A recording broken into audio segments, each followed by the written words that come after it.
Kung tutuusin, dapat may ipon ka na ngayon eh. May na-invest ka na sana, may umuusbong na side income, may goals na sanang na-achieve. Pero araw-araw may isang bagay kang ginagawa na parang normal lang, pero siya yung dahilan kung bakit stuck ka pa rin ngayon. It's an addiction na mas delikado pa sa alak at sugal kasi pakiramdam mo normal lang eh.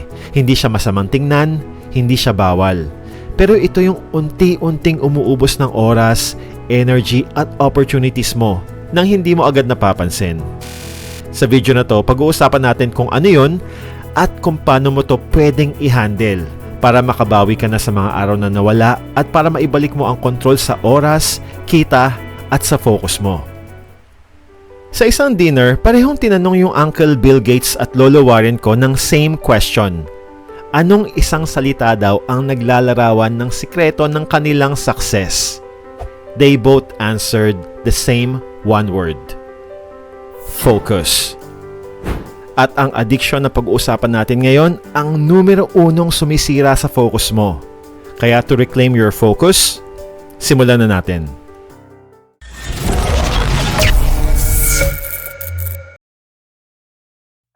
Ito si Marco, 29 years old. May maayos na trabaho, may pangarap din tulad mo. Pero laging kapos. Hindi siya tamad, hindi rin siya maluho. Pero kahit anong tipid niya at overtime, parang lagi pa din siyang nauubusan. Baka kulang lang, sabi niya. Kailangan ko lang siguro mag-side hustle.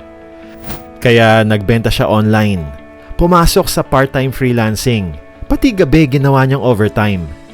Pero kahit anong sipag ni Marco, kahit anong diskarte pa gawin niya, may isang pattern siya na hindi niya napapansin.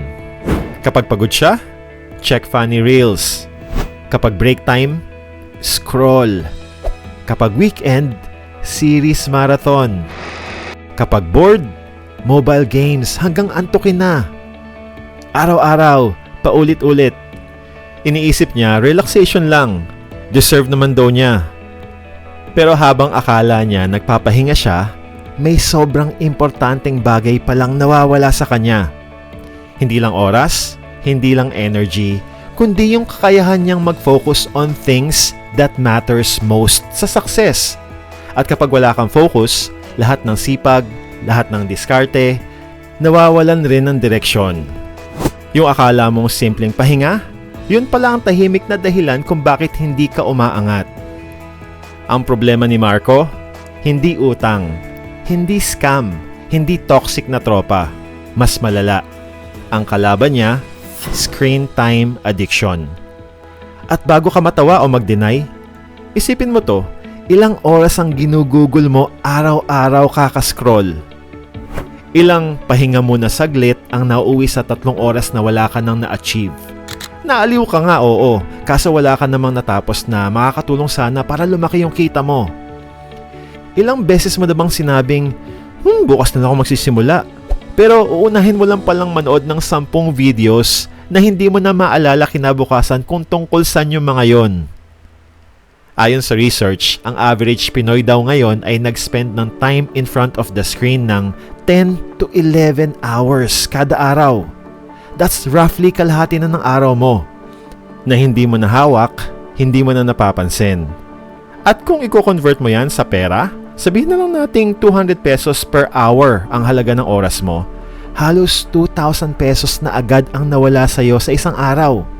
Sa isang buwan, 60,000 na yun. Sa isang taon, over 700,000 pesos na ang hindi mo alam nawawala dahil lang sa pagka-addict sa screen time. Si Marco, hindi lang pagod, hindi lang siya busy. Nahihila rin siya ng content, apps, at games na ginawa talaga para i-hook siya, para gamitin ang focus niya away from important things, papunta sa entertainment o unproductive na bagay. Don't get me wrong, generally wala namang masama sa screen time o entertainment. Pero kung araw-araw mo na siyang ginagawang reward, escape, at dahilan ng delay, imbes na you work towards your goals, you seek comfort through screen time, addicted ka na. At ang masakit pa, hindi alam ni Marco na lulong na siya dahil lahat ng tao sa paligid niya, ganun din eh. Madalas hindi na nga sila nagkakaroon ng deep conversation ng misis at anak niya dahil pare-pareho silang nakatutok sa screens ng phones nila. And this has a very serious consequence.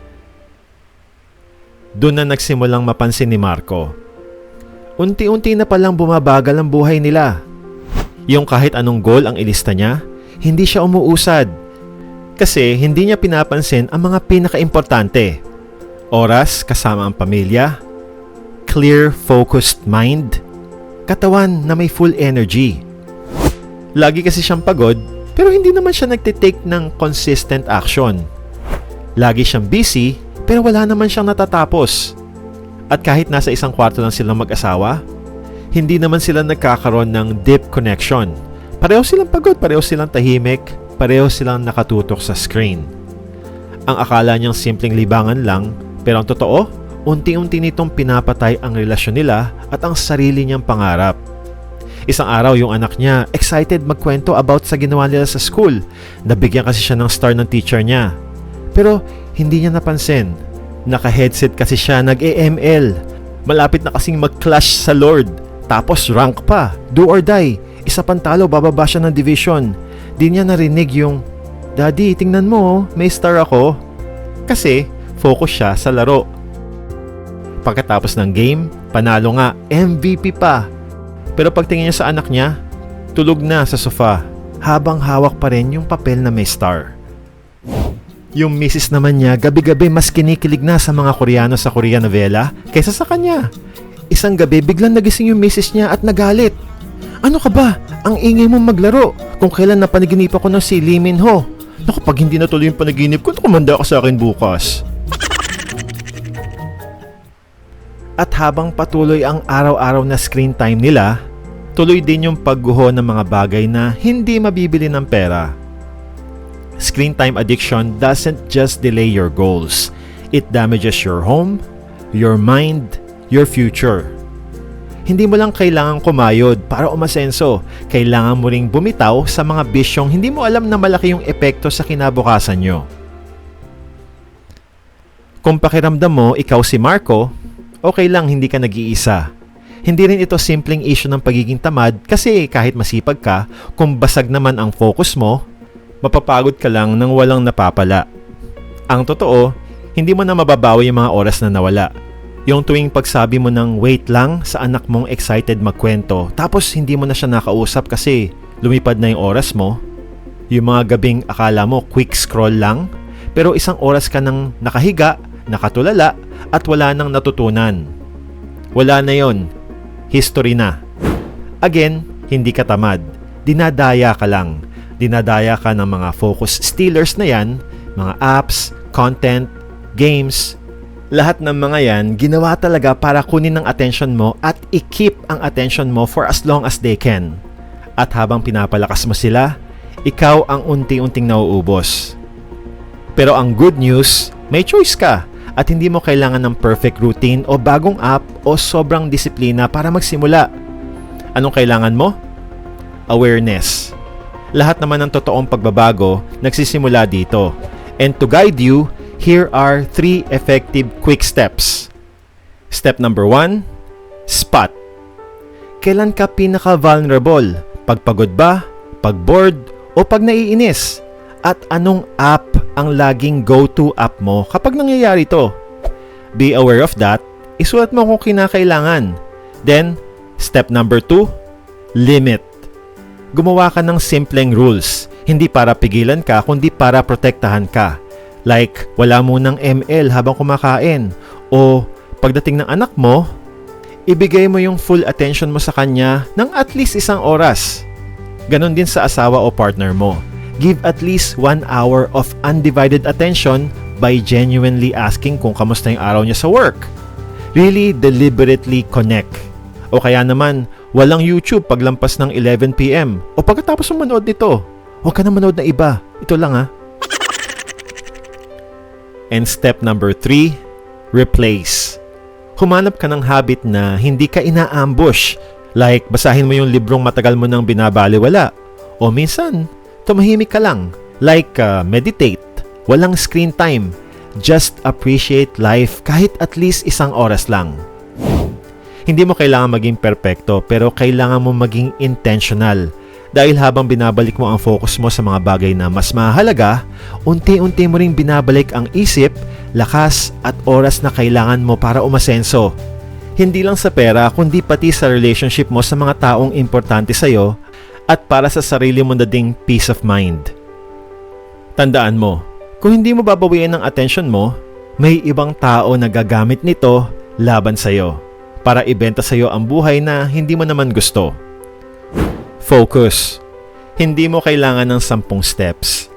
Kailangan mo lang tigilan yung pagsasayang ng isa sa pinakamahalaga mong asset, yung oras mo. Dahil oras mo yan, buhay mo yan, at future mo at ng pamilya mo ang nakataya dito. Ngayon, malinaw na, hindi lang income stream ang kailangan mong hanapin, kundi yung mga leak sa oras mo na dapat mo nang isara. Hindi ka nauubusan ng ideas. Nauubusan ka ng energy kasi punong-puno ang araw mo ng kung ano-anong wala namang ambag sa goals mo. Kaya this time, be honest with yourself. Kung seryoso kang umasenso, hindi lang effort ang puhunan mo. Clarity, focus, at execution, yan talaga ang game changer. So cut the noise, keep what matters, at kung may oras kang ilalaan, siguraduhin mong may balik. Kasi sa panahon natin ngayon, hindi pera ang unang nauubos. Attention, energy, at direction. Kaya protektahan mo yon, kasi yon ang tunay na puhunan mo sa success. Pakipatik mo naman yung like button kung nagustuhan mo yung video na to. Maraming salamat sa panonood. Peace out.